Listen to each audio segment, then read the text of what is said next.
আসসালামু আলাইকুম। আজকে শুক্রবার, জুম্মা মুবারক। তো ভাই আসছেন ইনশাল্লাহ। এটা কোনাপাড়া থেকে উনি জব করেন সচিবালয় এখানে। আর ভাই আসছেন, এই ভাইটা আসলে একটা সপ্তাহ ধরে কত কষ্ট করে আসছেন। গতকালকে রাতে রওনা দিচ্ছেন মনে হয় ট্রেনে। তো জামালপুর থেকে আসছেন ভাই ওনার ছেলেকে নিয়ে, এই যে বাবুকে নিয়ে। তো আসলে এই মানুষ আমাকে মূলত ভালোবাসা দেখে এত দূরে আসে।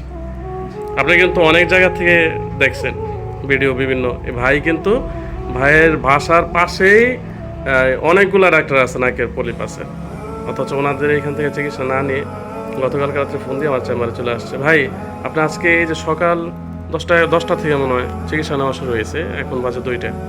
তো মোটামুটি নাকের এক পাশে হাড় বাঁকা, আরেক পাশে মাংসপিণ্ড অনেক বেশি বড় হয়ে গেছে। 2বার ওষুধ লাগাইতে হয়েছে। ট্রিটমেন্ট নিছেন, আপনার কাছে কেমন লাগছে?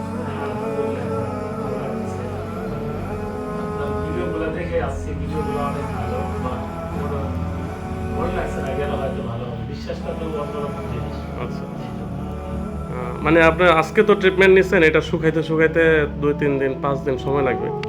আর একটু ভালো ফিল করবেন। এখন তো কথা বলতে পারতেছেন না, জাস্ট ভিতরে নাকটা বন্ধ আছে, কাঁচা কাঁচা আছে, এই কারণে।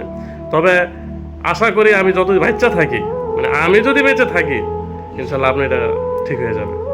আল্লাহ যদি মাফ করে, বাকিটা আল্লাহ ভরসা। হ্যাঁ। আর ভাই জামালপুর থেকে কয়টা বাজে রওনা দিয়েছেন কালকে কোন?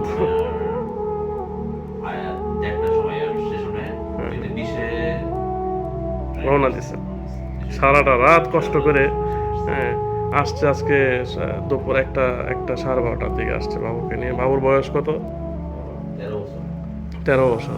বাচ্চার এই নাকে মাংস বেড়ে গিয়ে মূলত এই পাশে হাড়টা বাঁকা হয়ে গেছে। বাবু তোমার কি কি সমস্যা হয় বাবা?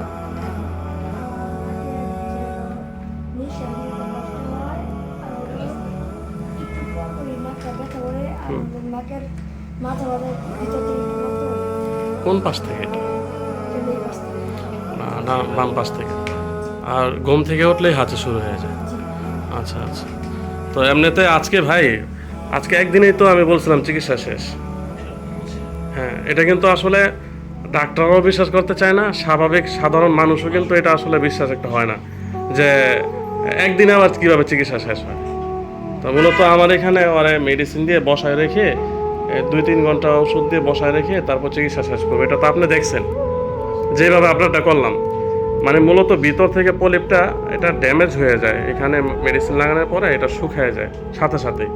হয়তো কাঁচা আছে দেখে বন্ধ আছে, যখন বাসায় গিয়ে হিস্টাসিন ট্যাবলেট খাইবেন আর টক জাতীয় ফল খাবেন, আস্তে করে শুকিয়ে যাবে। নাকের পানিটা শুকাইলে দেখবেন যে আস্তে আস্তে শুকানো শুরু করছে। ঠিক আছে? তো ইনশাল্লাহ বাবুর জন্য দোয়া করেন, আর আমার জন্য একটু দোয়া করেন যাতে আল্লাহ তাআলা সবাইকে। জি আছে ইনশাল্লাহ। তো যদি পারেন আবার একটু আইসেন, দেখায় যায় এতটুকু।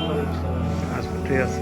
আর আপনার ভাই, আপনাদের এই মানে যারা দূর দূরান্ত থেকে আসবে বা আমাকে, আমার এই যে নস হেলথ টিপস বা সুমাইয়া ডেন্টাল কেয়ার, আমার যে প্রতিষ্ঠানটা বা আমি যেইভাবে চিকিৎসাটা দিই, আসলে অনেকে কিন্তু দেখা গেছে যে বাংলাদেশের বিভিন্ন জায়গা থেকে চিকিৎসা নেওয়ার একটা খুব ভয় পায় বা কি না কি হয়।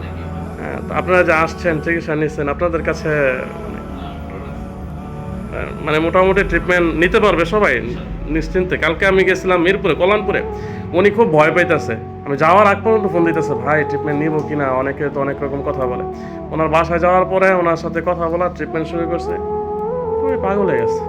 আজকে থাকেন বাসায়, কালকে আমার ট্রিটমেন্ট দিয়ে যায়। আসলে সরাসরি না আসলে, সরাসরি না দেখলে কে বলা যায় না। তো দোয়া রইলো সবার জন্য ভাই, বিশেষ করে আপনার জন্য দোয়া রইলো। আমি যদি সচিবালয়ের ওদিকে যাই দেখা করবো। আর ভাই যদি আপনি ঢাকাতে আসেন, বাবুর নিয়ে আমার বাসায় বেড়া যাবে। ঠিক আছে, আল্লাহ হাফেজ, আসসালামু আলাইকুম।